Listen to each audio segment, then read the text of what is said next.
If you've ever lived through the early days of a major winter storm or a hurricane warning, you've absolutely seen it happen. I mean, grocery store shelves just completely stripped bare in a matter of hours, way before the actual storm even hits. Well, welcome to this explainer, where we're going to explore the chaotic reality of an emergency warning, and more importantly, how you can easily outsmart the panic buying crowds. So let's dive right into this.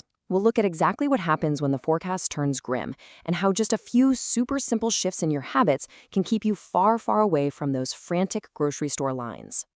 It's a stressful scene, right? Anyone who has lived through severe weather knows it all too well. The sky darkens, the news alerts start chiming on your phone, and suddenly, boom, the entire town is at the supermarket. But what actually vanishes in that very first hour of a warning? See, understanding what disappears and why is the ultimate key to stocking the right stuff in advance. Instead of getting caught up in that panic-buying mob later, you can prepare now and just skip the rush entirely. Now, the core reason behind these empty shelves isn't actually just a lack of preparation by the local stores. The reality is that retailers really struggle to restock once a run starts, because modern supply chains simply are not built to absorb a massive, sudden regional spike in demand for a handful of specific items. They're highly efficient systems, sure, but they are designed for normal, predictable shopping patterns. When a whole city decides they need the exact same 5 things on a random Tuesday afternoon, well, the math just completely breaks down. All right, let's jump right into the biggest culprit. Item number 1, bottled water. Water is always, without fail, the very first item to vanish, regardless of the type of emergency. Even people who literally never think about emergency preparedness just instinctively know that water is absolutely non-negotiable. Because of that universal survival instinct, store shelves will completely empty out within the first 1 to 2 hours of any warning.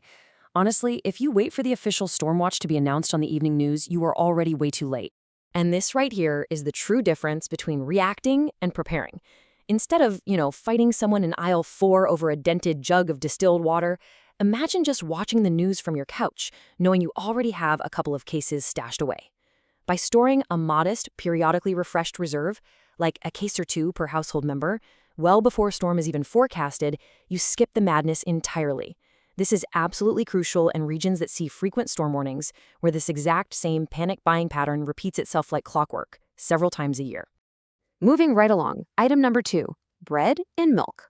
Ah, yes, it's a classic running joke. People often call it the French toast alert because everyone suddenly acts like they urgently need to bake. But it's actually rooted in very real shopping behavior. Bread and milk are the 2 things most households strongly associate with basic survival and comfort, so they are gone almost as fast as the water. But here's the secret. You can easily solve those exact same nutritional needs without the ticking clock of an expiration date. Just stock up on shelf-stable alternatives. Powdered milk stores for well over a year unopened and reconstitutes super easily. And instead of highly perishable bread, why not consider crackers or hardtack? So the crucial point here is really looking at how we shop. When you compare that frantic rush for fresh dairy to just buying long-lasting items year-round, it shows just how remarkably simple it is to prepare. Items like crackers require 0 refrigeration, none. And today, oat milk and other shelf-stable dairy alternatives sit on most grocery shelves all year and store considerably longer than traditional milk. You literally just buy them on a normal Tuesday, pop them in the pantry, and completely forget about them until the wind starts howling outside. Up next, we have item number 3, batteries. As soon as a storm warning goes out, battery displays are ghost towns within hours. And I'm talking specifically about those highly common AA and AAA sizes we all need for our flashlights and emergency radios. Building the super simple habit of tossing a bulk pack of batteries into your cart during a random, boring summer shopping trip is so much more reliable than trying to hunt for them in the dark.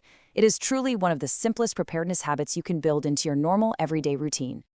Okay, here is a massive pro tip for you. You can completely sidestep this whole shortage by pairing rechargeable batteries with a small solar charger. Seriously, by making this one small investment, you aren't dependent on store shelves at all when the power goes out. You instantly become your own independent little microgrid for all your essential small electronics. It's a total game changer.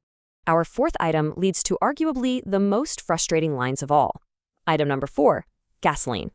Gas station lines form insanely quickly before any anticipated emergency. And this happens for both vehicle tanks and for folks trying to fill up portable canisters for their home generators.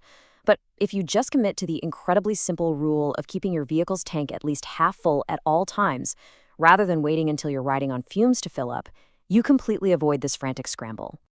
Now, what about those generators? For portable canisters, simply keeping a 5-gallon reserve removes your need to join that gas station line entirely. But safety and maintenance are absolutely key here. You've got to ensure you store this 5-gallon can safely away from your home, ideally out in a detached shed. And you must remember to rotate it every few months to make sure the fuel maintains its freshness. Do this, and you are totally insulated from that pre-storm run on the pumps. No lines, no stress. All right, the fifth and honestly, arguably most critical category. Item number 5, prescription medications. This one is incredibly important, folks, because pharmacies often face serious supply disruptions and unusually high demand right before a forecasted emergency. This isn't just about an inconvenience, it is a critical safety issue, because last-minute refills just aren't always available on short notice. Talk to your doctor and your pharmacist about maintaining a slightly larger buffer.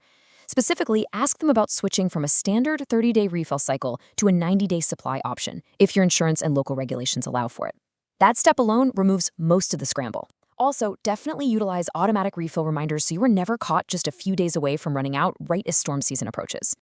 So now that we know exactly what disappears across nearly every type of regional emergency, let's look at how we can actually build a low-stress preparedness habit.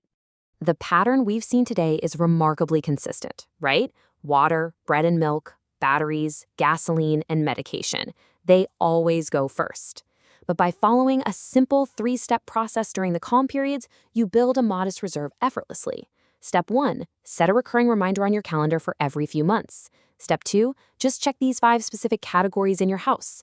And step 3, restock whatever you've used. That's it, the whole shebang. By doing this, you ensure you are never, ever caught off guard.